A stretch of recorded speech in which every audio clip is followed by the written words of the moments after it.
What's up, everybody? It's Wes and Andy. Welcome to Random Fandom Tuesday night. It is Random Fandom episode number 64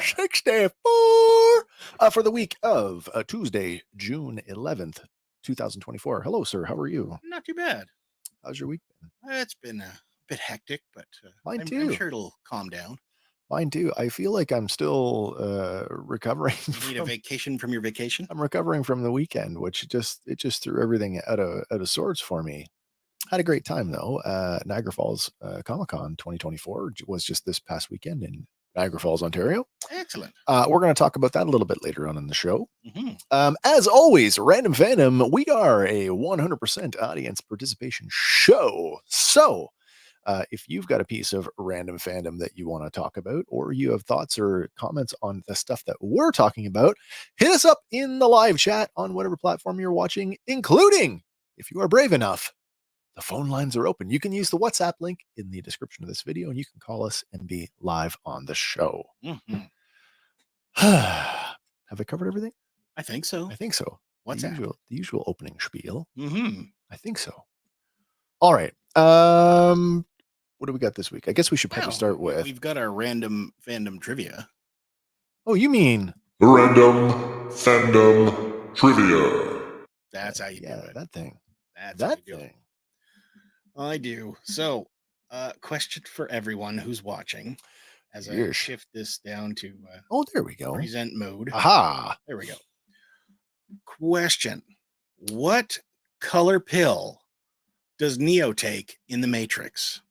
Is it A, red, B, green, or C, blue?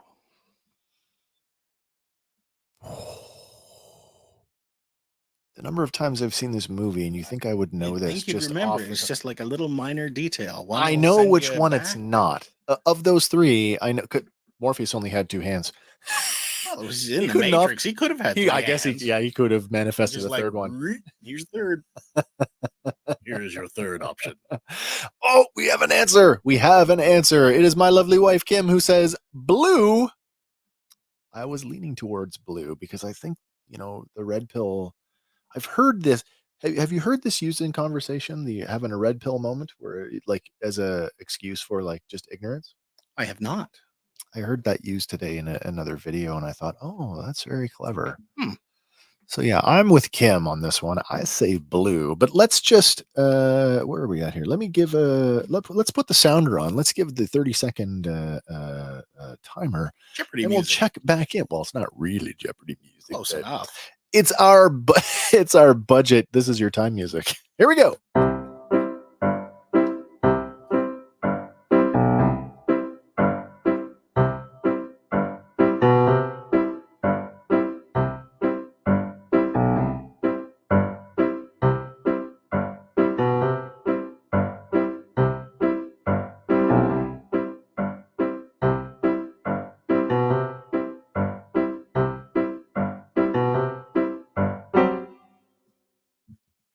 All right. Such a jarring ending. This is the last call for the last call. Any more? We want your answers right now. Anyone going once, going twice. I feel like Kim's going to win the no prize this week. Maybe. But for anybody who guessed. Yeah. Blue. I'm sorry, Kim. What? It was red. No. Yes. Wow, that's too bad. Blue sends you back. Red sends you down the rabbit hole. Well, then what I was thinking was the opposite of what I said. Then it was the whatever the ignorance was. It was whatever the appropriate color was. It tells you that I don't even remember the damn video I watched this afternoon. Well, it's only been what, like 5 movies ago. Yeah, but no, you're right. We didn't even get a pill moment in the new one. No, we didn't. No, we just got, hey, you forgot everything. Yeah, and we'll just throw casual reminders at you until you wake up. Yep. I think they're working on another one. I believe they are. One of those. Yeah. This one's going to be without Wachowski at the helm. I think so. Maybe as a producer or something. Could be a different way to go. But that's okay. I wasn't super critical on the new one, to be honest. I had a good time with it. It was fun. And to be honest, I think the two of them, Neo and Trinity, doing the double one, the one thing, I guess we'll call them the two. Yeah. Doing the two. I like that. I'd like to see more of that. I think that would be fun. They're kind of like a dyad in the Matrix. A dyad in the Matrix. If Keanu Reeves takes a role in Star Wars, we've come full circle. Yes, we have. I believe he's supposed to, isn't he? People keep talking about it. He was in SpongeBob. Why not Star Wars? No, that's true. That's true. But I just don't want a Star Wars character that says, "Whoa." I know the Force. I don't want to hear him say, "Whoa." You mean I can lift things? Wow. Okay. Let's get into this week's headlines. What do we got? What's our first item? First up, folks have got a premium look. Whoa, wait. No obits this week? No obits. Oh, okay. Well, that's refreshing. If there were, I missed them, so I do apologize. But all right.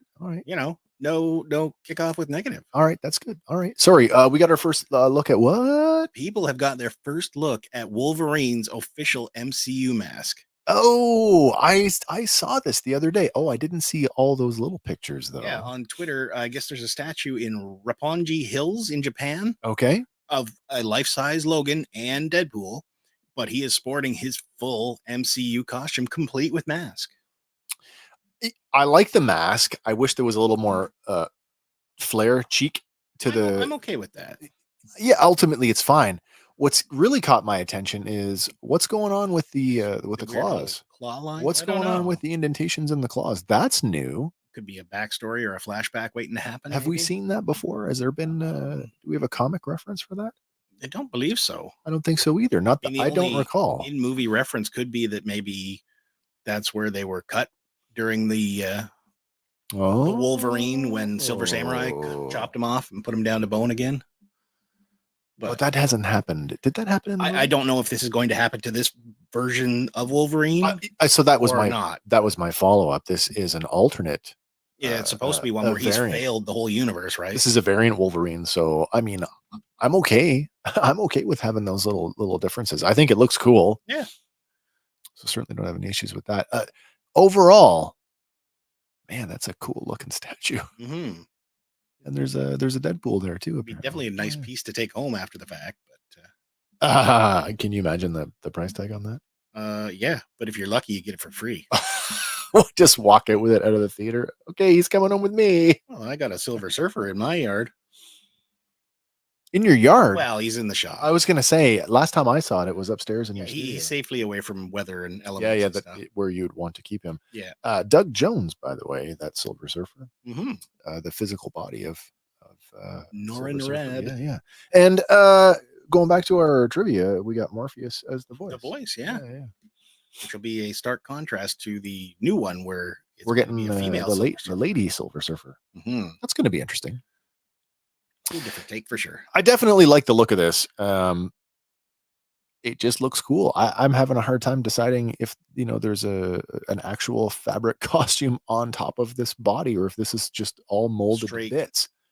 Because there's definitely some texture differences between like what the parts that are supposed to be fabric look like fabric to me. Yeah, and the armor pieces got that little bit of shine going on. A little sheen, yeah. I dig it.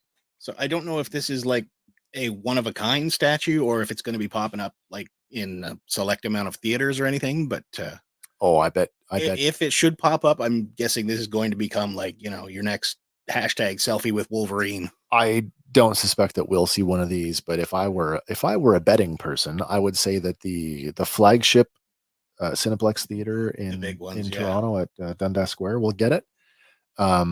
IMAX theaters probably, because this is in IMAX. Mm-hmm. Seeing as it's the big one of the year, so the only one of the year, the only Marvel, the only Disney Marvel. That's okay though. Yeah, that's okay. Because we're getting Venom 3, and Craven, or did Craven push back? Yeah, that got real quiet all of a sudden. Yeah, just like nope, we're not talking about that. Bit by a radioactive line. It's not how it works, Sony. That's funny. But moving on. This next one. I see. I'm sorry. I'm peeking at your notes. I have to double check that because I think it actually might be out already. I do believe so. Yeah, you are right. It actually came out 3 days ago, but we're still going to talk about it. Oh, okay, perfect. 3 days ago, or 4 what days. was the date? The date on the that? 7th. All right, well, let's get to 4 that. days. This is My a super cool item. Fans of the original Roadhouse know how glaringly absent the studio versions of all of the music has been over the years. Of course, fans of the film will recall that the blind white boy Jeff Healy, Canadian blues rocker, and his band were the house band down at the Double Deuce. Well, to celebrate the 35th anniversary of that film, the estate of Jeff Healy is going to release Roadhouse, the Lost soundtrack. Has released. Yeah. So that is streaming now. And if I thought I could get away with it, I'd play a sample. If you didn't already know, it's available for pre-order from the Jeff Healy Estate's official website. So that's good too. Yep. If you want the physical one, get the physical copy, or you just start streaming on courtesy of Sony Music. I am super excited about this. I've been a fan of this movie since it came out, and a huge part of this, the experience for me was, of course, the Jeff Healy band. I was fortunate enough to see Jeff once before he passed away, so that was a memory that I have always cherished. There are a couple renditions of Roadhouse Blues out there already, live ones. They're great. I mean, Jeff, if you've ever seen Jeff perform, then you know how much of a showman he was and how incredibly talented he was. So take your pick. Any version of that song of Roadhouse Blues by the Jeff Healy Band is a fantastic listen. Listen to them all, but definitely go and give this a listen to, because the movie just would not be the same without it. No, it would have had a whole different tone. Not even close. And hey, they needed something to throw beer bottles at. Exactly. Don't know why you would. Those good tunes. Yeah, it was great. A great movie. But the estate, they did say this project has been simmering for well over a decade, and a great deal of blood, sweat, and tears have been poured into this one. We're beyond thrilled that it's finally making its way into the light. Oh, nice. Nice. Did you get that? Yeah. The reference? Yeah. Oh, can you see the light? Can you see the light? But, they've got, it's a joint effort, because they've done restoration, liner notes, rare photos, and for a collector, awesome. This might actually you might encourage me to go and actually buy a copy. I'm on board for that. Yeah. This next one here, star, well, I don't know if I would say star, but a character from the Furiosa movie has come under fire, being flooded with angry messages because of what happened in the movie. An actor has come under fire for something their character has done. Yes. This is like Malfoy all over again. It is. Nathan Jones has come under fire for what his character has done to a young Furiosa in the movie. I haven't seen it yet myself. I have not seen this either. It is on our list. It's still in theaters, by the way. Yeah, so I'm hoping to go see it. There's a good chance we'll try and take it in one night this week. Yeah. Nathan Jones, former wrestler, super tall, big dude. He plays the returning role, I should say, from Fury Road, Rictus Erectus. Oh, right. So he was in Fury Road. Yeah. So he's returning. Gotcha. Okay. And he has put out a statement on Facebook saying, I've noticed a few queries and private messages about my role in Mad Max Furiosa, particularly regarding the scene with young Furiosa. This is a very sensitive subject, and I want to emphasize that it involves a fictional character. The details can be uncomfortable, and as an actor, my job is to portray the character based on the direction and script provided to me. I appreciate your understanding and support in recognizing the distinction between fiction and reality. Thank you. Isn't it bizarre that he would even have to say that? Ridiculous that he would have to say that. Like you can't, until something happens in the public eye where that person does or says something terrible. Yeah. There's no reason to assume that a character is that persona in real life. this begs the question, right? Because, like I said, I made the joke that it's Malfoy all over again. Yeah. We probably don't. This probably happens more often than we're aware of.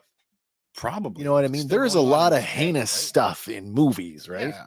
I mean, every serial killer, who does all kinds of like weird stuff. Yeah. Can you imagine if every time you as an actor did something weird, you got like outrage? I won't call it fan mail. Outrage. Fan rage. Yeah. I'm from Joe Fan. Joe Fan 84. No way a fictional character isn't real. A what? It Who could be knew? because of the amount of characters playing themselves in movies lately. Like you remember This Oh, Is the yeah, End, where yeah, that whole yeah, crew yeah. played They themselves. did, yeah, they played And themselves. Jonah Hill was an asshole in it. But The unbearable weight of massive talent. yeah, He wasn't a straight up like mean dickhead in it though. no, but he got possessed by the devil and then tried to kill what's his face, Jay That is true. Baruchel. Yes, that is true. You know, Not even the devil can get Jay Baruchel. Joe Fan says, "Who knew?" Who knew? I know. What do you mean the Punisher isn't really a Punisher? Ah. Imagine what he gets. But I mean, John Bernthal is very vocal about that character, and I mean, he takes this sort of the same position as some of the writers who've worked on Punisher books. And it's like you don't want to be this person. No. You know, this person is a statement. Yeah, and it's a depiction of a character on screen. Yeah, Nothing more. Yep, Like absolutely. he's not taking it home and reenacting it at home. At least I hope he's not. Fiction, kids. Fiction. Yep. But moving on to another one here. This one's This one's for closer to us. home. Yep. Auric of the Great White North. Have you ever read it? I have not read Auric of the Great White If North. you have not read it, you should find a way to get a copy and give it a read. It's a great book, created by some great content creators from Canada. And they put out a Kickstarter for issue 6. And today it was funded in 20 minutes. Oh, they launched the Kickstarter today? They launched the Oh, wow. Kickstarter. That's impressive. 20 in minutes. 20 minutes, they funded it. But it's got a while to go yet. So they are planning on doing a bunch of stretch goals. All right. And one of them has already been unlocked. Do we know? After I did my notes, it was a exclusive print. Oh, forgive me, I can't remember the name of the artist, but it's hit the level. They've already got one stretch goal going. So, Joe Fan 84's got a question. What's it about? You are better suited to answer this one than I am. Basically, dude turns into a Thundercat type hero. I can see that. Like he goes from human to a lion. Yep. And he's Auric of the Great White North. So Canadian, you see a lot of Canadian flavor throughout these issues. Gotcha. Well, that looks like Casey Jones rocking down there in the corner, though. It does kind of look like that, but it is not him. He's another created for Canada. Yep. The other one in the top corner, I believe there's Borealis. Oh, really? Okay. My memory's fading me, but anyway, good book. Check it out if you get a chance, and go support independent creators because why not? Keeping the comic industry alive, I guess. Yeah. But shout out to Andrew Thomas because I believe this is his baby. So. Oh, wait. Yeah. Wait, the artist Andrew Thomas. Yeah. So I walked by his table on the weekend. I absolutely did, because I just happened to know somebody else named Andrew Thomas, and I immediately took a snapshot of the name tag and sent it to him saying, I didn't know you were appearing this weekend. When I get a chance, I'll check it out. Great. That sounds awesome. We've also linked to the Kickstarter in the show notes if you want to go check it out there and see what all the tiers are about. And perfect. Yeah, man. Yeah. How about some toys? Oh, wow. We're here already. No, that's great. No, let's do it. A super long one. Let's do it. But we got a bunch of toys this week. 40 more things from McFarlane and 6 more Hasbros? Actually, it's the other way this week. Oh, really? Yeah. All right. First up here, do you remember Scar from the World War Hulk? Son of Yes, Hulk. I do. World War Hulk is one of my favorite Hulk stories. Well, he's finally getting his proper action figure. Scar, Son of Hulk. I dig it, but I got a question. Why are the arms pinless and the legs are not? I don't know. That's weird. Big Hulk. Do you see that? I do see that now. Does that seem kind of weird to you? A little bit. All right. Well, I mean, all that aside, and to be honest, like the whole pinned or pinless joints, it doesn't really bother me. I'm fine either way. I have plenty of both in my collection. So as long as the figure looks good, and this figure looks good. So Yeah, he stands at 8 inches tall, so he's Oh, gonna wow. dwarf your regular Yeah, size yeah. legends. he's wow. Do I have a Hulk nearby to compare? That's actually going to be relatively Hulkish Hulk size, sized. yeah. Yeah, that's great. But premium detail, articulation, multiple accessories. But he is a deluxe. Yeah, yeah. So Have we gotten comic versions of the others of the war bonded? you know what? I Like don't think Korg I think and Korg might Meek? be the only one. We never got a one of her of mom. No, not Oh as my a gosh, not can't think that of I her know name. of. It's been a while since I read that one too. Yeah, me too. But yeah, he'll be coming out. He's available now for pre-order on Hasbro Pulse. So Hopefully, the folks over at Marvel Studios will take a closer look at this and reevaluate the weird version, the that showed up design in they were She-Hulk. using at the end of She-Hulk. Yeah, the unpolished version. What is that? But next up, we got some from the G.I. Joe in the retro figure line. Oh, First up, we've got Sergeant Stalker. So, I mean, I've said it before, and let me say it again. Had G.I. Joe Classified Series come out the gate with the retro card style, with exactly this, give me just 6-inch translations of a real American hero, not stylized, with the Fortnite treatment, and I would have stayed with the line. If you are a Joe fan and you were into G.I. Joe Classified Series, you are living in a golden age. And oh my God, you must be happy for this because this looks so good. What's this one from Joe Fan here? Yeah, I wish they'd come out with that first myself. Yeah. Because they just look so good on the retro card, and they're doing the proper colors, right? Absolutely. To me, and my stance on this, I buy toys, I don't buy packaging. So. Yeah.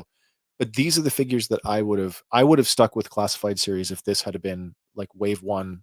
I had the Duke in my hand the other day, and I actually said to Kim, I said, this is exactly what I wanted. Had they have done that right out the gate, I would have stayed with it, and then I would be house poor because I don't know if I could handle another line with hundreds of characters. Because I believe they're up to 120 or something like that, and they just look so keep rolling. Good. Oh. But that's not the only one they announced. They also announced Cobra Commander. And does he not look amazing? I mean, again, I'm not going to go through the same speech, but what I just said about Stalker, ditto. Yep. You know what I mean? So good. Joe Fan 84. Yeah, same. I would have gotten a lot more classified if they'd made this look, but I didn't have a bunch of classifieds as it is just my favorites. Yeah, I would have. I talked about a 6-inch G.I. Joe collector line for years, and I thought, just if they had done, and maybe there's room for this, give me the 82 line, all the 13 Joes and the Cobras. Do that as a San Diego, as a Comic-Con exclusive. Split them in half. Do like a two multi-packs. The Joe and the Cobra. I would have bought it, and I would have been happy, happy as a pig in the dirty stuff. Shit. That's it. And I'd have been happy with that. I could have, called it a day, because honestly, my love for G.I. Joe is pretty much 82, 83, and then a smattering up to 87. There you go. Yeah. But, that's not the only one. Then this next one is like going to be great for army building because you need it. The Cobra Trooper. How does this one compare to the previous release Trooper? I think this is actually pretty close to the other I version. I feel like this is very close. But again, that one was kind of hard to come by, and especially if you lived on, in the Great White North. Yeah, exactly. I think I saw one. Yeah. Maybe one. I got one off Amazon. You did? I did. I managed to get one. Good. But, yeah. I dig it. I almost like it better with San's helmet, to be honest. A little bit, yeah. I do like the multiple weapons, though. I like the submachine gun and the long rifle. That's very cool. Mm-hmm. I'm liking how the retro card ones are coming with the base plate that you can stand. Oh my God, yeah, like the an action figure stand. Yeah, perfect. Yeah, it's perfect. Moving on here, still celebrating Ghostbusters 40 years. The plasma pack is finally going to be out. Oh, 3 3/4 scale, featuring the classic O-ring design. We talked about these when they first announced we did, them. yeah. I think but, we had imagery of them too. Pre-order is now up on Hasbro Pulse. 3 3/4 inch. They look like toys. They do. They look like toys. They look exactly what I would expect. This is what I wanted in the 80s when I saw this. Yeah. The Ecto one, it's out now. It is. I managed to pick one up. And It's they pretty good. scale with it. They It's pretty good, yeah. interact with it. The accessories here also interact with the car. Yeah, exactly. So you can pull out the gurney on the back and slot all the proton packs in. And the one thing I'm going to talk about the car because it is in the it's in the image.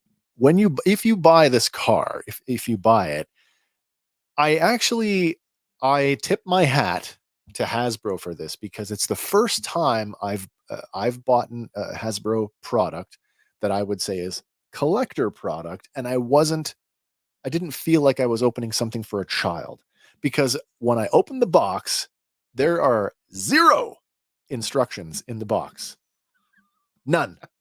Not a just your one sheet. You know the little one sheets they've been doing lately with it, like the small with all the legal stuff in like 15 languages. Yeah. You get one of those, that is it. You don't get a single like fold out thing to tell you where to plug everything in. And I'm like, I'm a Ghostbuster fan. I know where all this stuff goes. And I think that's exactly save money. They already know.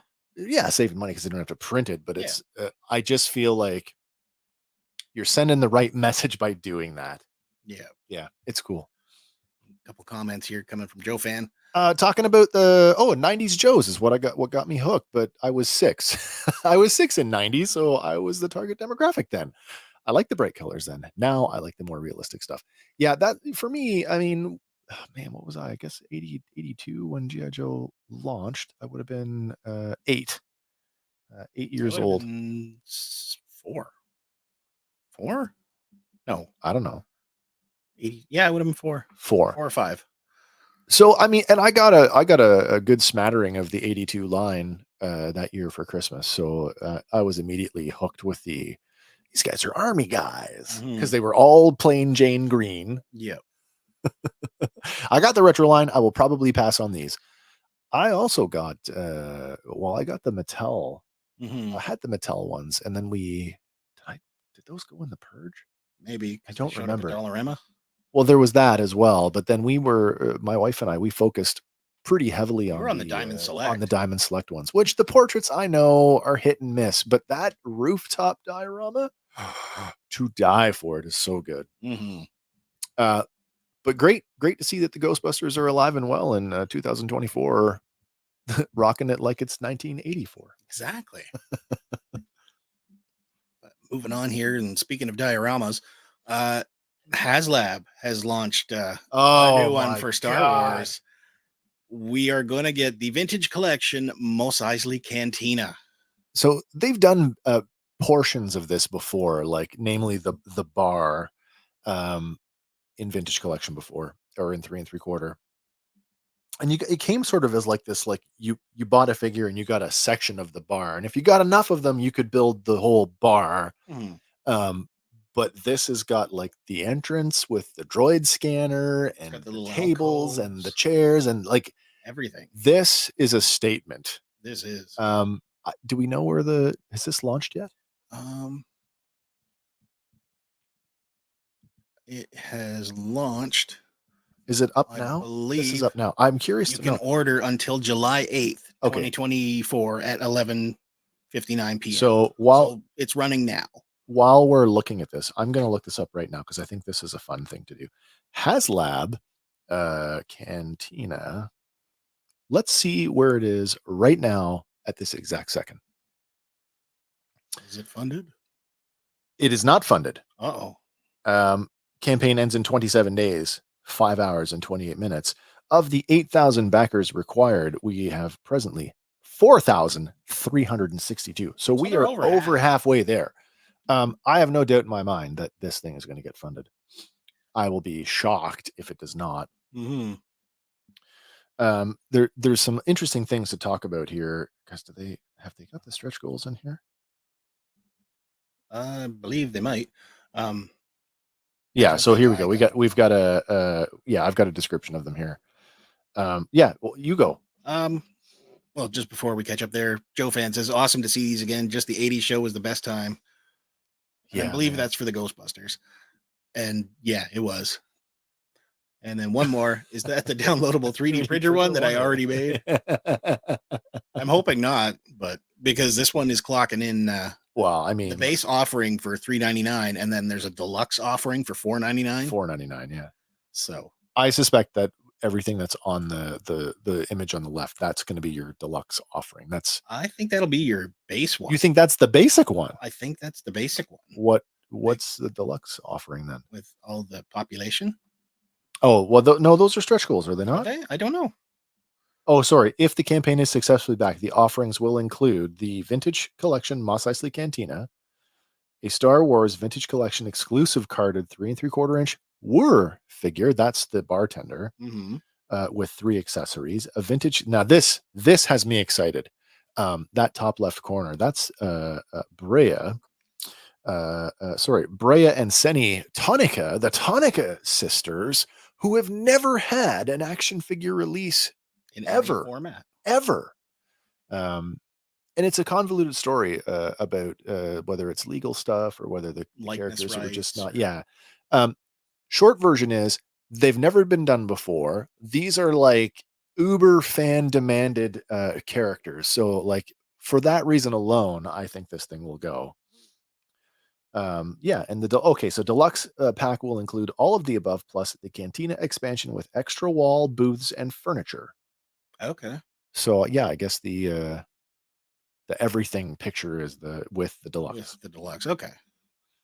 But yeah, my God, it looks so good. Limit of 5 per customer. So if you want to lay that much money, $4.99 US times 5. So you're looking at $2,500. A little bit. $2,500. Whoa.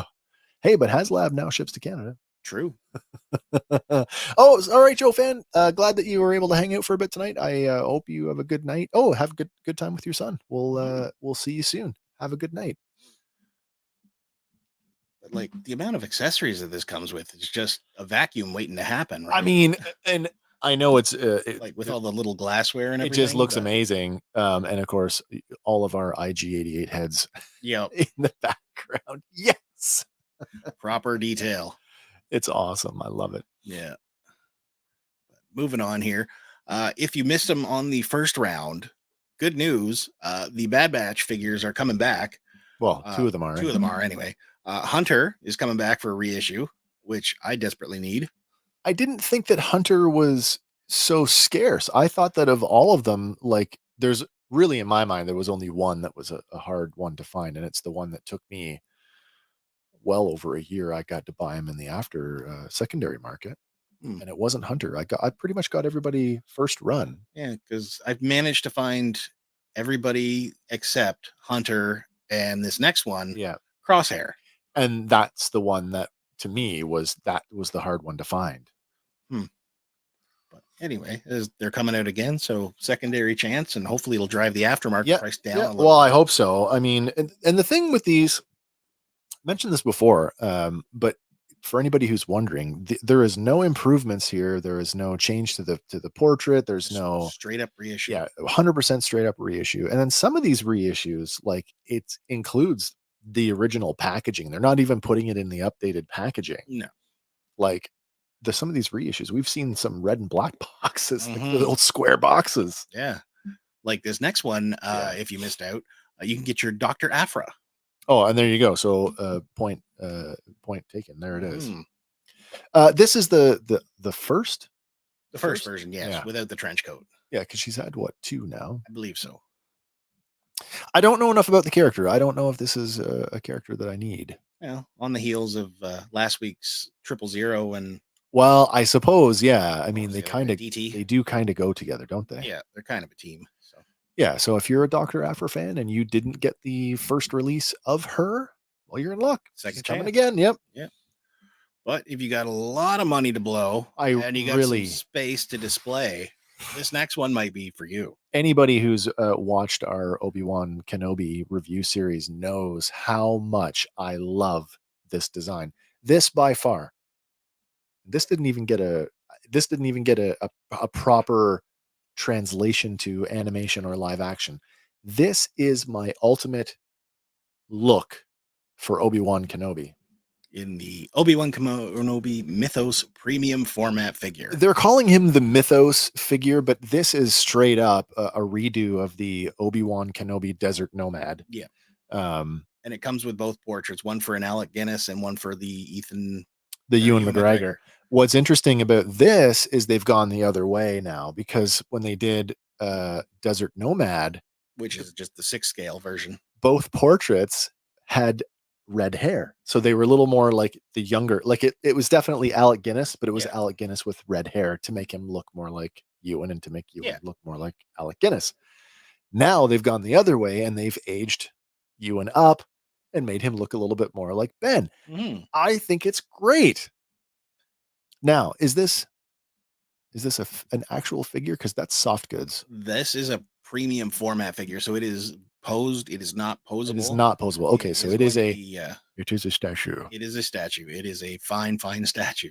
Desert Nomad did not have any soft goods either. It was pure like poly stone and whatever materials that were used. But this, if I had the dough. So you got to RSVP to receive updates on when this one will be available for pre-order. So get over to Sideshow and get your name in the hat. What's too bad is you can't see the back of this, and I really wish we could, but let me just tell you now, the backside of that on Ben's back, his backpack is actually made of the shoulder pauldrons and the chest piece of his Clone Wars armor. It looks so amazing.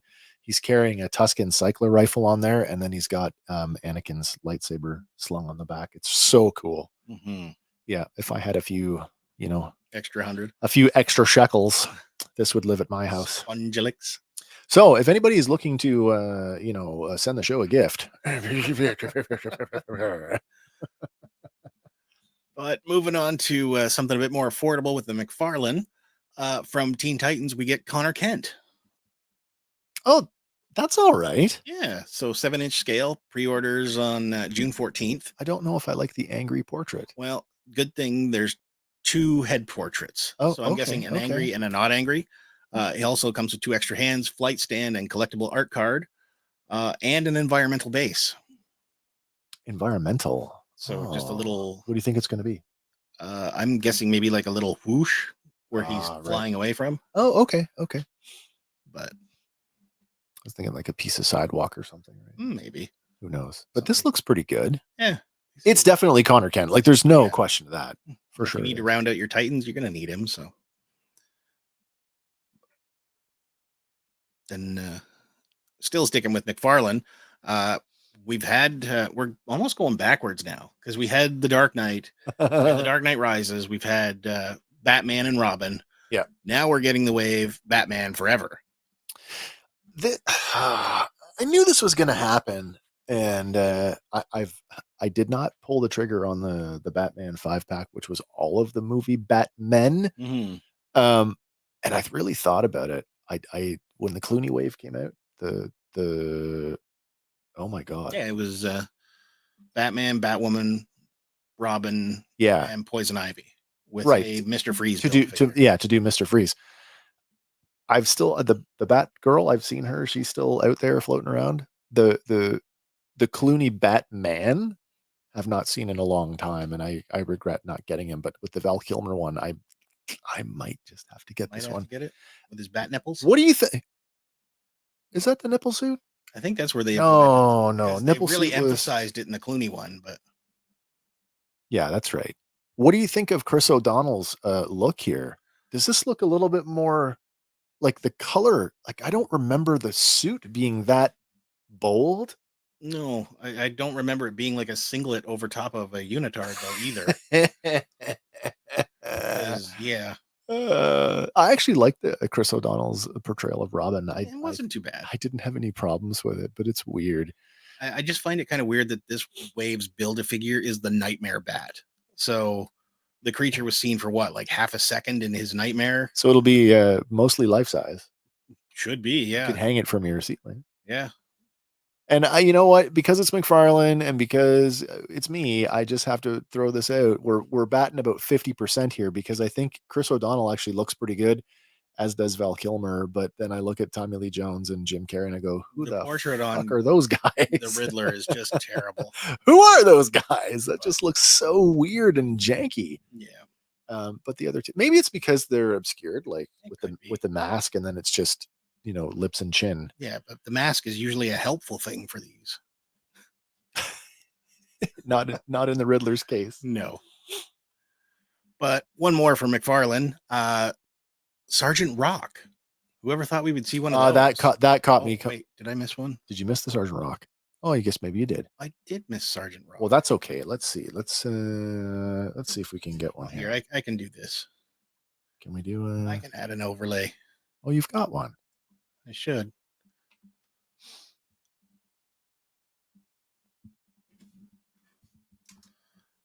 There it is. Let's just go ahead and import that right now. Oh, sure.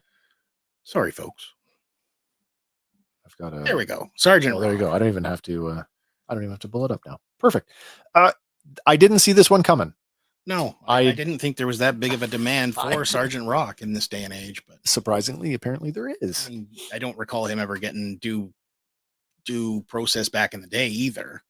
Like I remember his comic, but that was it. Yeah, I mean, I think a Sergeant Rock is sort of like really early 1980s. Yeah. It looks good though. But pre-order launches for this one on June 14th. So if you're a Sergeant Rock fan, there you go. He looks pretty good too. But that does bring us to our last toy, and he's here to save every one of us. The NECA convention exclusive deluxe Flash Gordon. So this version of the character was I saw the single pack version of him at the show on the weekend, and I'm like, oh, do I need that? Because he had the hooked sword and like the. Well, this is the Wood Beast Challenge version from San Diego Comic Con 2024. They're making this available to. I believe they are making this available to everybody. Coming to the con exclusive pre-sale. Okay. The pre-sale runs from June 26th to 28th on necastore.com. Oh, that's a small window. So small not window. The hugest window, but you know, this one, it includes the 7-inch articulated Flash in the likeness of Sam Jones, in interchangeable expressions and hands, Prince Baron's sword, a whip, a tree stump, and a wood beast. It also comes in a window flap box, so you can, you know, leave them in and just open it up if you want to do that. If you don't want to open it, you don't have to. Yeah. He looks good. I was it Joyride? God, no. Kapow? One of those weird smaller toy companies did a bunch of very minor posable figures a while ago, and I went nuts for all of those.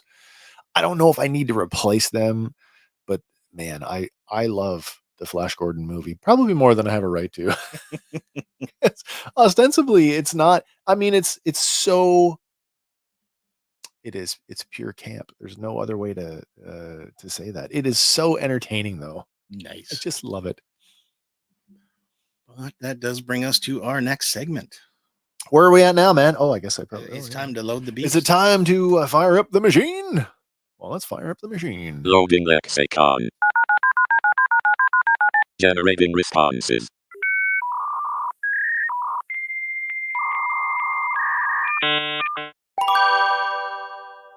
Responses ready. Lexicon is the word game where you decide what's real and what is a con. Get ready. Here we go.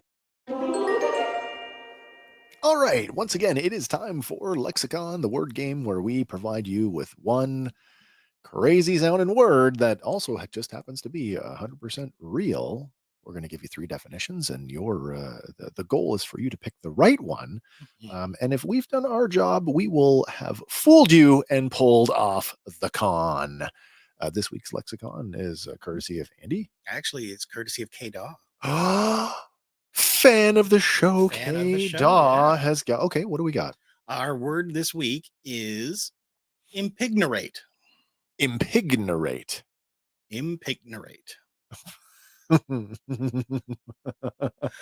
So you can't not laugh at that. Definition number 1. All right. The act of calling into question the integrity of validity of a pig-headed individual. Oh. Definition number 2. The act of impregnating a sow for reproductive purposes. Or definition number 3. From the Latin impignoratus, to pledge, pawn, or mortgage something. So those are your 3 definitions. I feel like 2 is the red herring. Maybe. All right. Well, I'm not going to talk about it too much. Let's get right to the music. Jeopardy music. All right. We'll come back and check in with a few seconds.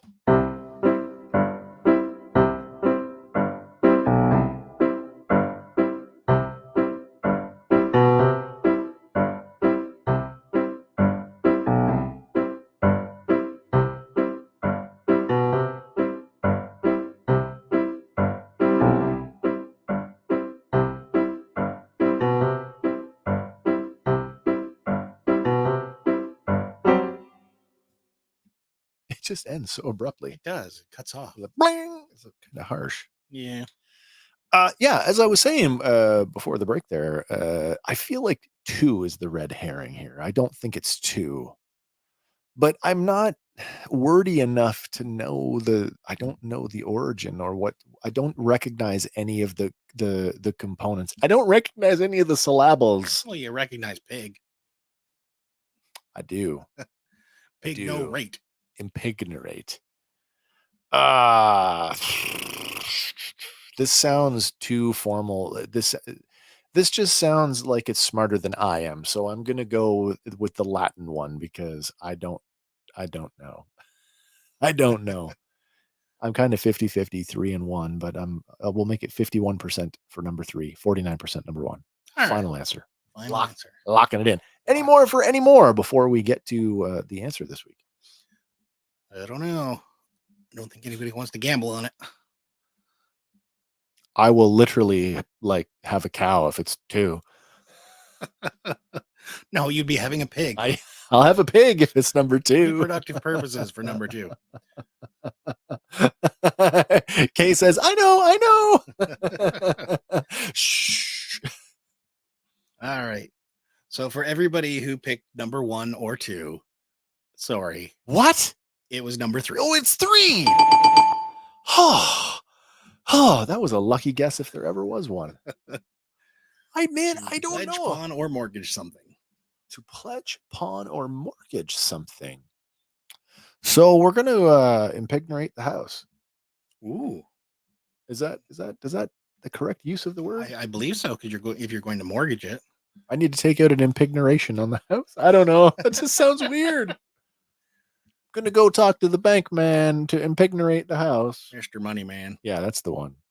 Wow. Okay. Well, that's Lexicon for this week. Come back next week and we'll have another completely nonsensical word that might make me laugh. They tend to more often than not. Well, they're supposed to be funny. They are. Funny sounding weird words. All right. Where are we going next, man? Next, we're going to check in on the Acolyte. Apparently, it has reached 11.11 million or 11.1 million views in 5 days. Now, an article I read actually updated their headline because originally it said The Acolyte is Disney's newest Star Wars series and it reached 4.8 million views in its first day of availability, which marks the streamer's biggest series premiere of 2024. Okay. Now, after the 5 days, they've updated that and put a negative spin on this, saying they've got to 11.1 million, nearly 3 million short of Ahsoka. So it came out. So I just read that as it was hot out the gate, and then it trailed off a little bit. It trailed off. But I find it weird that they're putting. It's like they went out of their way to put a negative spin on it after a few days. I don't know, but there is so much discussion surrounding 100%. The Acolyte, including our own discussion. If you haven't checked that out already, go and have a look at our back catalog. We just covered episodes 1 and 2 this past Sunday. We had a really good discussion on both episodes. Great questions. Yeah. Comments. I mean, and we are not, for the first time, I think we are not together on this show, and Mhm. that's new for us. So if it's got us talking like that, for sure, it's got the rest of the fandom talking as well. That being said, I still think it's worth a watch. Yeah, It's it's worth a not done watch. yet. So No. wait until the story is completely unfolded before you. Yeah, we've got what four more episodes, I think. I'm trying to six, 6 more. six. Oh, eight episode Eight total. Right, you're right. But so it came out hot and it's cooled off. Sure. I don't care about the numbers. No. I mean, I do care about the numbers because I find them interesting. But like ultimately, as long as the show gives me, if Entertainment. there's entertainment value and I've enjoyed it, Yeah. wow, that's too bad if it doesn't perform as well as maybe the company would like it to. Yeah. Variety critic Allison Herman has likened it to Andor and The Last Jedi for its willingness to put its own spin on hallowed lore. What did Andor do that was? Well, Andor was like the first one with no lightsabers, right? I guess. And it took more of a, spy type political. Yeah, political stance. drama. Yeah, no, I loved it. But I loved it. But again, we're coming back to Star Wars with lightsabers, so There's going to be so many lightsabers. yes, can't wait for that scene. Don't wait. And wait, we get the lightsaber whip. Yes, I said it. The lightsaber whip. whip it good. Yeah. The cool lightsaber whip.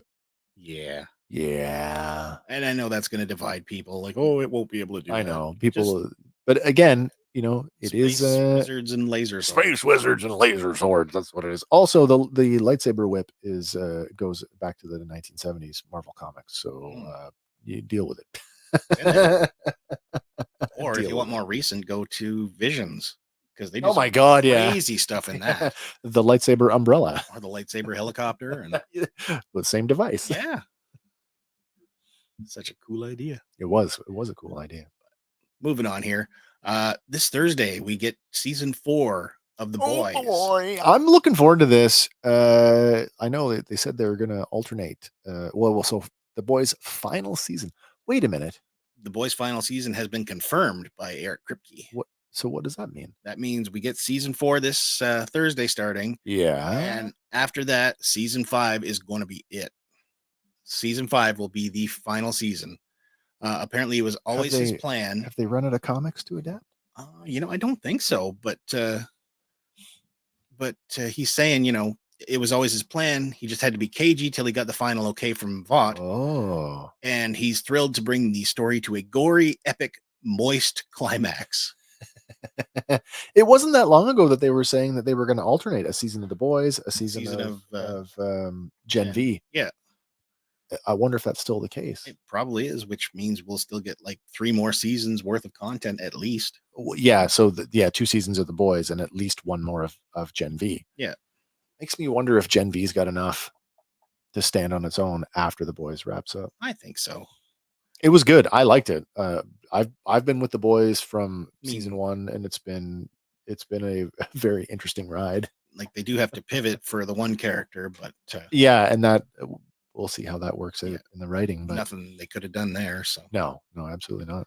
Yeah, but as for us, we've got a new shirt. What?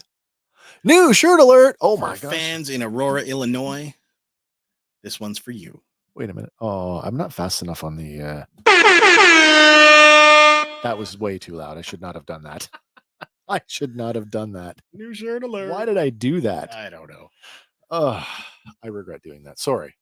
But based on the iconic Wayne's World logo. You should call it Fandom World. Fandom World. Fandom World, yeah.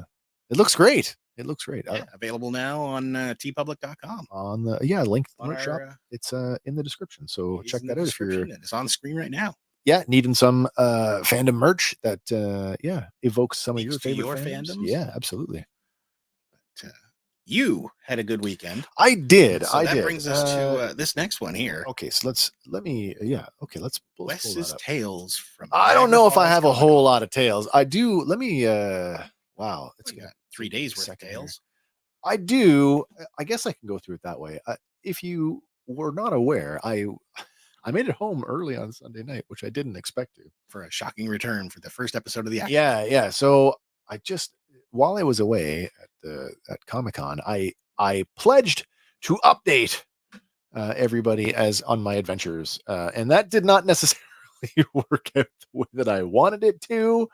But we did get. This is a good one here. This is a good one. The I'm people gonna- demanded that one. I'm gonna do this. I demanded that one. I thought let's do a share screen. Let's go the tab. That one. Let's share this. Here we go. Let's put this in here. Ha! There you go. There we go. This is day 2 at Comic Con. Well, let me just oh wow, I'm all over the place. Please forgive me. It's all good. Friday night, we actually got out the door quite early. Friday morning, we dropped off our pets at the doggy daycare for the weekend and made our way down to Niagara Falls. So not only did we get there early, we were able to check into the hotel early. So that Nice. we were able to drop all of our kit, and then we were able to take off and go immediately to the convention. Now, you've been to Niagara before. I have been. And in previous years, there's always been this like issue with getting in the door. The volunteers either don't know where they're directing people. We'll call it the I don't want to call it the convention blues, but these are the bumps that you always go through. Yeah. This year, we elected to purchase the Speed Pass. The Speed Pass gives us some extra privileges, like being able to go to front of line for signatures, for autographs, and for panels. They also put on a separate entrance for VIP and Speed Pass holders. Had we have known that on Friday, we would have saved ourselves a little bit of time getting in the building. But even at that point, the staff really didn't know. Still, that being said, we were in the door and on the convention floor in probably less than a half an hour. Nice. So that's pretty good. I don't know if that's because we went on a Friday and we've never gone on the Friday before. We've always done our Niagara Falls tourist stuff on Friday nights, but there was stuff that I wanted to do on Friday night. There was a panel I wanted to attend, and we did. Nice. So, the venue this year, they set it up significantly. Well, not significantly, but they were different than what they've done in previous years.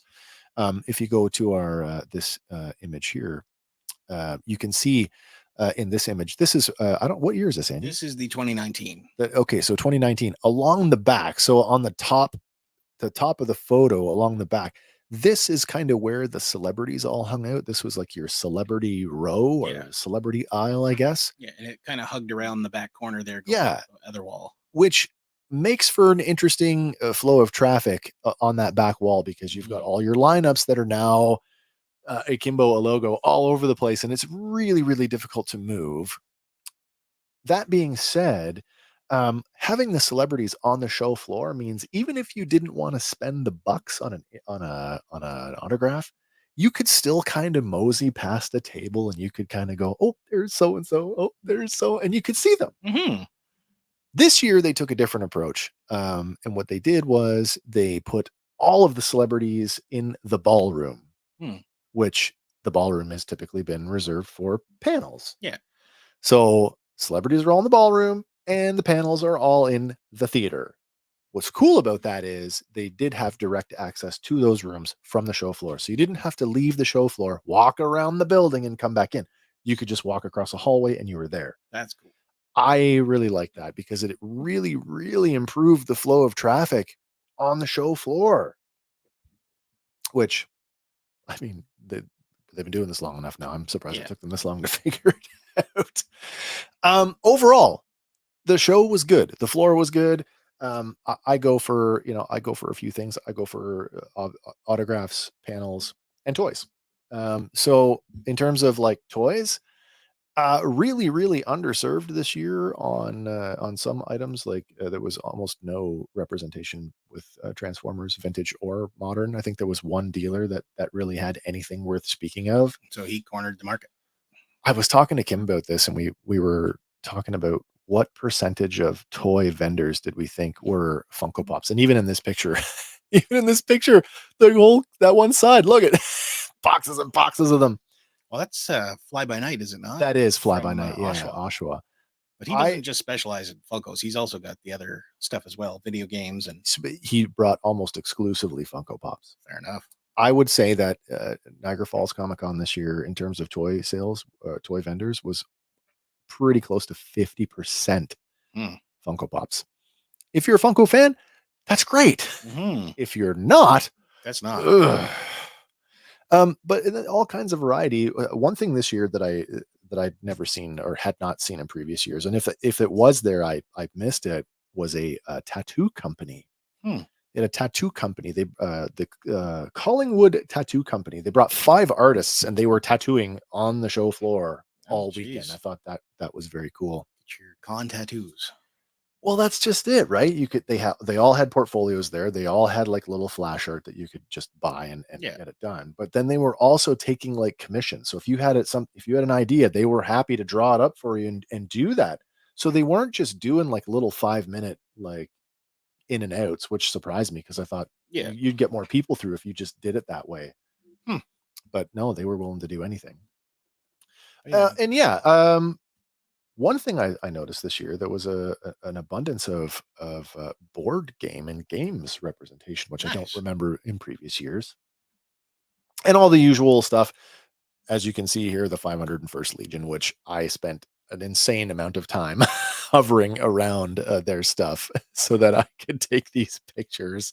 Well, how can you not? They got Roxy the Rancor with them. Yes, and the people demanded it, and there she is, Roxy the Rancor. So yeah. Well, I also see Beetlejuice in the background as well as so I've got I spoke to Slave Leia, and I did get a picture of Beetlejuice. Nice. We'll get to that. I'm going to go through these fairly quickly.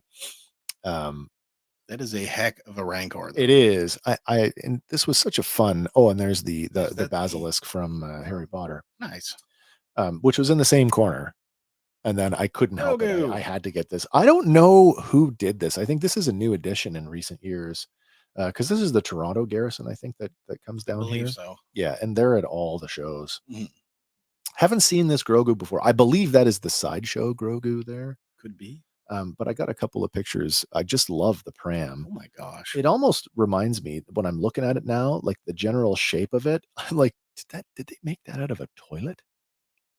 Maybe. Do you know what I mean? Like, does it not have that? I know it looks egg shaped, right? But I mean, it does. It looks kind of like a toilet. Yeah. But God, that looks so good. Oh, and he's got the little knob from the. Yeah, exactly. He's got the knob. And then there's me hanging out with the Loth cat, and I just couldn't help it. It was just so cute and adorable that I had to snuggle up. You want to take it home? Yes. But if that wasn't cute enough, there we go. So there's Kim and I slaying battle droids. There you go. And of course, the volunteer from the Legion that was there, she's like, "Oh, I'll take a picture for you." And she's like, "Yeah, get real serious and like get really aggressive." And so I'm like, and Kim doesn't know what to do. So she's like, "Smile."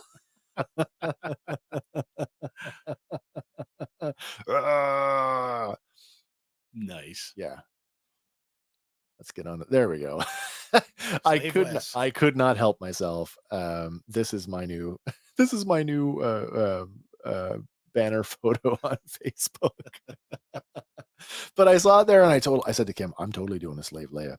Nice. So going back to the girl that was in the Slave Leia costume, I walked over to her and her husband and I said, "Hey, I need your professional opinion." And I showed her this picture on my phone. Did I do it right? And she's like, the husband, he says, "Oh, you need to show more leg." Which I thought was pretty funny. So I got a few of those. And then even a little hallway. Down the hallway of the Tantive 4 with the Imperial officer and my Lord Vader. And then, there I am. Giving my best Kevin Smith impression there. There you go. It was a lot of fun, though. I had a crazy amount of fun with this. Junkyard Jawas. I just love the pit droid. The amount of effort that has gone into building this stuff is just phenomenal. Even the weathered walls with a little bit of Arabesh. Oh, absolutely. I totally love it. Arabesh. Jesus. And there's a mock-up of a speeder bike. Kim Dare, "Do you want to ride it?" I'm like, no, I don't. I don't want to be responsible for breaking it. Yeah, and then I met Grand Admiral Thrawn while we were there. There you go. Of course, he made the mistake of smiling because, the Admiral would never do that. Now he's more serious. Now he's more serious, but great costume, which I had to totally compliment him on because The right pips. Yes, the right pips. I actually said you didn't use real chiclets. It looks, I don't know if it was 3D printed or cast, but the rank plaque looked really good. Nice. And then Kim had to get Buffalo's a shot with turtles. with the turtles. And the guys playing the turtles, like they are bantery as hell, which is hard to do in a giant, head. Mm-hmm. Because you sound like you're kind of muffled, right? Like, hey man, this is a pizza? Yeah, let's get a pizza. Plus the show Kinda hard. boys. Yeah, right? well, exactly, yeah. But it was a lot of fun. Oh. And then we made the chef. And look, go. if you see, he's got the badge on, which is the chef, because he was in training with Dread. Nice. This, by the way, is a shot. This is inside the ballroom, so all of our celebrities are in here. You can see, like, there's Lou Diamond Phillips. Lou Diamond shot in the background there. But yeah, so and then of course Beetlejuice and Lydia. Yeah, and it's so good too. Animated Lydia. Yeah, and they just looked like they were having a blast. And everybody that we spoke to about their costumes, like, hey, can we take a photo? They were like, absolutely. They're just so happy to accommodate. That's one of my favorite parts because I know a lot of people put like crazy time and effort into their cosplays. Oh my gosh, yeah. And when you see it out in public, it's like you did good. I ran into Maverick while we were just happened to be walking by, and he's got a cell phone in one of his pockets, and he is literally playing the Top Gun anthem on his phone as he's walking around. And I'm like, oh my God. Dedication. Yeah. So Maverick and I had a great conversation and realized that we share some history, that we both went through the Air Cadet program, and it really solidified our love for this movie. And we both were anticipating the release of Maverick for those 2-3 years straight, as it was delayed for so long. And then this was another one. The expression on my face, you don't know why I'm doing this, but I will tell you. I said to Kim, I'm like, you got your cell phone on you? I said, I'll use my phone, and I'll use my phone like it's the data card, and I'll hold it up to R2's head. And the guy from the Legion said to the guy with the droid, he's like, do you have the actual card? And he's like, oh yeah. And he pulls it out of his pocket and he hands it to me. So first of all, the data card looks amazing. It is absolutely the right size, and it does fit in the slot under R2's eye. Nice. So I asked him that because I didn't want to just presume like, here, let me just jam this in there. And I asked him, I said, does it fit? And he's like, yes, don't put it in all the way. And then he literally says to me in this moment, just the tip. And so there is my very genuine reaction to just the tip. There you go. Which I did. But I thought, no, this was just too much of an opportunity to pass up. Mm-hmm. And there we are. So what else have I got? I think I got my loot shots here somewhere. Well, there's some of them. Let's go to, that's at the Magic Show. This is at the Edward James Olmos panel. Edward James Olmos, Stand and Deliver, Miami Vice, and my favorite role, Commander or Admiral Adama from the reimagined Battlestar Galactica. Cool panel. He talked about this guy's had a multifaceted career. Actually started in sports. Nice. As a baseball player, and then transitioned to rock music, and then ended up taking an acting class, thinking that it would help further his stage presence as a rock artist, and fell in love with acting, and that's sort of been it ever since.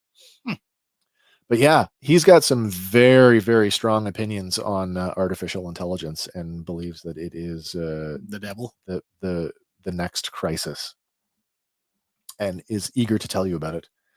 Yeah, like to the point where he's like, "Come to my table. You don't have to buy nothing. We'll talk."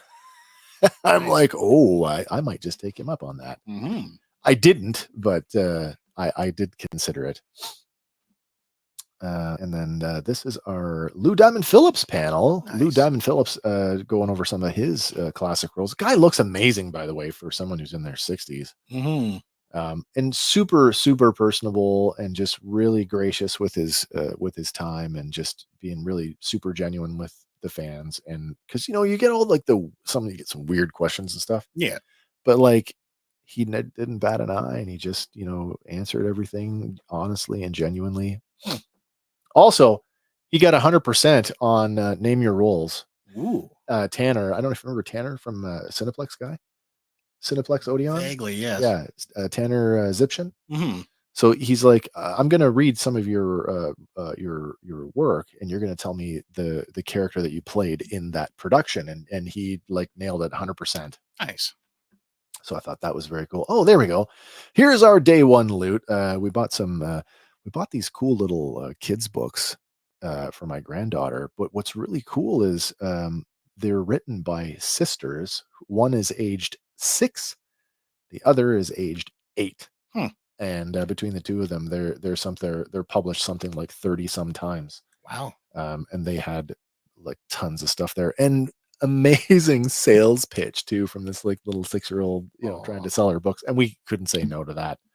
But then I got some stuff that I had wanted for a while, namely going back, talking about being a golden time for G.I. Joe fans. Mm-hmm. I've been wanting this book, the G.I. Joe role-playing game, for some time now, probably a little over a year. I was able to pick up a copy of that, as well as a new Hollywood ride. I got the companion piece for the gasoline powered Jeep for Jurassic Park. And of course, what show wouldn't be a show without some Star Wars in there? So yeah, the Tusken Chief from Book of Boba Fett, and Ki-Adi-Mundi from Attack of the Clones. Nice. And of course, my camera. Oh, and then Kim was just ecstatic. She's been wanting to pick up Adam Maitland from Beetlejuice for a long time. Actually, she bought it from Fly By Night. Nice. Justin had 2 of them, and priced fairly well. I mean, for a pop that's been gone for quite a while. I think she paid something like $40 for it. But then she couldn't say no to Queen. the Queen set. This is her favorite music video from the band. Nice. And then on the very bottom of the shelf, and I don't even know the name of the dealer that we were at. They had quite a few pops, but they weren't like as much as like say Justin or some of the other dealers. But on the very bottom was the complete set of What We Do in the Shadows. And if you've seen What We Do in the Shadows, or if you're a fan of Matt Berry, you know how crazy the show is. Couldn't say no to that either. So nice. That was the big takeaway for Kim. Got Laszlo, and then Nadia, Guillermo, Nandor, and Colin Robinson. It's just a crazy show. And like I said, we got speed passes this year. And I will say, even though Friday was kind of a slow time for us, Saturday, it actually made a difference because of the autographs that we got. We did get, we cut to the front, or to the front of like the non-speed pass holders. Mm-hmm. So anybody with a VIP or a speed pass that was already in line, we got in behind them. So That's cool. It basically cut my time in line to get Peter Weller's autograph. Cut it in half, if not better. Nice. Yeah, and then day 2 loot. We definitely got some artwork going on here, which I think is I love them all, by the way. Mm-hmm. These versus posters. Mm-hmm. It's like the old like a boxing promotion. Boxing, yeah. We got the Alien versus the Predator, Optimus Prime versus Megatron, and Maul versus Ahsoka. Nice. Yeah, and then Kim picked up these 2 Wonder Woman prints, which she's a huge fan of Wonder Woman. So looks like you got the Linda Carter and the Gal Gadot versions. Yeah. So those are going to be going up on the wall here sometime soon. These are the autographs I got this year. I like I said, I got Peter Weller, Nice. and it was a toss up for me. I mean, I think most people think of RoboCop, but I cannot discount the Buckaroo Banzai. And so I had to get the Buckaroo, especially when it's like, oh my God, it's him playing guitar. So yes, we'll get that one. Nice. And I was wearing my Geddy Lee t-shirt, so we had a nice little discussion about music. And that's cool. Yeah, it was pretty cool. And then we got Paul. Oh my gosh, Greedo. Voice of Greedo? No, body of Greedo. The lady? No, the man. Oh, the other. Yeah, version. it's a shared role. Shared role. Yeah. So Paul. Oh my God, he did a panel on Friday night with Femi Taylor, Ula, the slave dancer. Mm-hmm. Oh my God. It's escaping me. Anyway, super nice people, super nice people. So excited for that. And this is another one for me. The Masters of the Universe board game, the Clash for Eternia. That was a Kickstarter, like a year ago, almost 2 years that one a while back. Yeah, and I was so jazzed for this, and I was hoping my local gaming store was going to get it so I could use my store credit, but they kind of pooped the bed and did not get it. So I spent a whole lot of money on this, and I'm going to play that crap out of it because there's a boatload of 25 expansion content. Well, it's a 25 millimeter miniatures battle or skirmish game, so there's a bunch of minis in there that need some painting. Ooh. And I'm so looking forward. I know Kim is looking forward to doing that as well because she's wanting to get into that sort of thing, into the miniature painting. So we got lots to do, honey. But I definitely am looking forward to cracking this open and giving it a playthrough. Nice. Yeah, and so that in a nutshell was my, oh my gosh, here we go. Paul, yep, it's Wes there. shot first. That's his advice. He's like, Wes, piece of advice, shoot first. And I thought that was hilarious. But yeah, interesting what's the word I'm looking for? Collection? No. One, he's a Star Wars fan. She is not. Really? Yeah, and it was hard. She got asked that too, and she was almost embarrassed to answer the question. But like as soon as she kind of did I don't know how to answer this, we all knew like, okay, you're not a fan. And she's like, well, honestly, it was a job, and back then nobody knew that it was going to be what it was, and so you did the thing, and then you went on, you did the next job. Yeah. And so, yeah, so although she's not a huge fan, she's come to appreciate it a little bit more now because of things like conventions, which she's been attending now for quite a while. Yeah, and there we go. There it is. The only thing that and this is, I said I would save it for tonight. I'm just going to get rid of this because I don't need that anymore. I got home early. Yeah, I got home early on Sunday night, and I had fully intended to go back to the show on Sunday morning for a full day.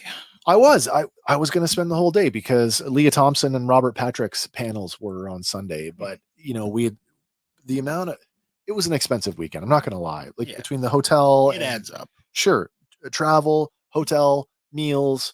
And then all the other stuff that we did. And then whatever you want to buy at the convention. Absolutely. Yeah. So, and then we didn't want to walk. I wanted the car because if we bought a bunch of stuff, I don't want to be carrying it around all day. So if I bring the car, I can go outside, I can put it in the car and come back in. Yeah. Friday morning, as you know, if you've been there, the convention center has limited parking. Well, that's like practically that's gone. Yeah. Like, that's a write-off. There's a grass field across the street that they were using for parking. Yeah. Friday afternoon, roll up on the grass field. They're like, it's $20 to park. Like, okay, hand them $20. Park for the show. Away we go. Saturday morning, roll back up to the show. $20, please. Okay, no problem. Sunday morning, it's like, well, there was nothing going on that I had to be there for in the morning. So I'm like, well, we can sleep in a little bit at the hotel, and then we can check out and then go have breakfast and head over to the show. Yeah. So we roll up to the show. It's probably about 11:30 and roll up to the parking lot, and the kid there, which is the same kid we talked to the day before, $30, please. Wait, what? Wait, but it was $20 yesterday and $20 on Friday. Yeah. And his answer, and not his fault, but he's like, I don't set the price. And I'm like, I get it. But like, you're charging $30 on the slowest day of the show. Yeah, if anything, it should have been on Saturday. That's what I mean. Like, if you're going to charge a premium, why wouldn't you do it on the day where everybody goes? Yeah. Anyway, I was so soured from the experience. I turned around. I left the parking lot. I drove around. I'm like, how far am I willing to walk to get back in? And I'm like, I was so angry and so soured and put off. I'm like, fuck it, I'm going home. And we just drove home. Aww. So, I didn't go back to the show on Sunday. That being said, Niagara Falls is my convention of choice. It has been for the last few years. It's still a slightly smaller show. The congestion levels are not, Fan Expo level. No. And will I go back next year? I probably will. I might. We had a few cancellations on the guest list this year that were a little disappointing. Like Dolph Lundgren, I would have liked to have seen. I would have loved to have gotten an 8x10 He-Man autographed. I thought that would have been cool, but didn't work out. What can you do? Not much, anyway. So that kind of brings me to the end of my my convention going experience. Tales from Niagara. Tales from the convention. Yeah, overall, lots of fun though. Had a good time. Had a great time, actually. Well, that does bring us to our final item of Oh my God, you know what time it is. It's Andy. He's out in the aisles. He's hunting for you and I so that we can save a few dollars with this week's toy hunting tip at Dollarama. Yep. What do you got this week, man? So this week, these are popping up. They're handmade by robots from the Wizarding World of Harry Potter. Handmade by robot. Is that the company's name? Yeah, it is the company's name. Okay. So they are little vinyl figures of all the characters from Harry Potter, but they look like they've been crocheted. I was going to say, that's vinyl? That is vinyl. It looks weird. It does look weird, but they look neat. They're selling for $5 each, but they regularly retail for $27.87 and up. Is that like a Funko Pop size thing, or is that bigger? A bit bigger. Like like the Mighty Mugs, maybe? I dare say might be even a little bit bigger than that. Like the original Mighty Mugs. Yeah. Oh, okay. Okay. Yeah. But then shifting gears going the other way, yeah. Micro Toy Box Series 2 packs are coming in as well at $3. And they regularly retail usually for around $6 to $7 a piece at stores. But what you get in here, you get one that you can visibly see in the top. Yeah. And 4 more blind bag inside the box. Yeah. Oh, that's cool. And as well, removing the outer packaging, the little plastic thing doubles as a miniature Rubbermaid tub. Like a tote. Yeah. So would you now do these scale with anything? They do. They scale quite nicely. Actually, a friend of mine sent me a photo of his what he did. And oh, no way. Yeah. Can we show that? Yeah, I think we can if we turn your brightness down. But this is from friend of the show, Morgan Donaldson. Oh, this is very cool. And he's got his Peter Parker and Ned carrying around a bunch of toys. So it's funny, in their hands, they look like they're a little big. But well, no, you know what they look like? They look like the Gentle Giant. A little bit. The 12-inch version. Jumbo Star Wars. Yeah. But still, pretty cool. That is cool. I think that's very cool. Especially for toy photography. So well, there you go, everybody. If you're looking for some cheap goods, to populate your scenery, Dollarama's got some good stuff going this week. Mm-hmm. Stay tuned next week. Well, I guess even before that, should double check. You know what I'm going to do while we still have everybody here. I'm not going to play anything, but I just want to see what time is it. It's 7:23. So it's still early. Are we getting the new episode tonight at 9 p.m. maybe? That's what I'm curious. Yeah, there you go. What? Really? Come on now. I need the banner to move. There we go. New episode every Tuesday, 6 p.m. Pacific, 9 p.m. Eastern. So yeah, a couple hours. Wednesdays are out. Tuesdays are it. So new episode of The Acolyte tonight, 9 p.m. Eastern, 6 p.m. Pacific time, which means when I get up tomorrow, I will be commencing writing this week's review. Having had a week off, it's my turn to write. So you do it. Exactly. So we've got that coming up for you on Sunday night. That's going to be at 6 p.m. Eastern, right here in the usual spot. Yep. Hank will be back with us for that. At least I hope he will be back. Hopefully this episode does not. This episode might redeem it. So. Hopefully this episode doesn't infuriate him enough that he I'm done. And we'll be back next week with another episode of Random Fandom with more crazy, weird entertainment headlines to fill your time. That being said, thanks for hanging out with us. As always, it is so appreciated week in and week out as you guys keep coming back. Not really sure why, but I'm so happy that you do. It's got to be the beards. It's what happens when I go to shave it? Because I don't know. I'm back to that. I don't know. I might want to cut it off. Uh-oh. Let me put that out there. Anybody think I should take the beard off? I don't know if I can take it off. I could go back to 5 o'clock shadow, but I don't think I could get rid of it. What do you guys think? Let us know. Know in the comments. Beard or 5 o'clock shadow? All right. Viking. Anything you want to close out on? Not really. That's all I got. All right. Well, listen, everybody. Have a great night. We'll see you in a couple of days. Have fun watching Star Wars this week or whatever it is you're doing. Stay safe, everybody. And until next time, for Fandom Power, my name is Wes. I'm Andy. We will see you on the next one. Bye for now, everybody.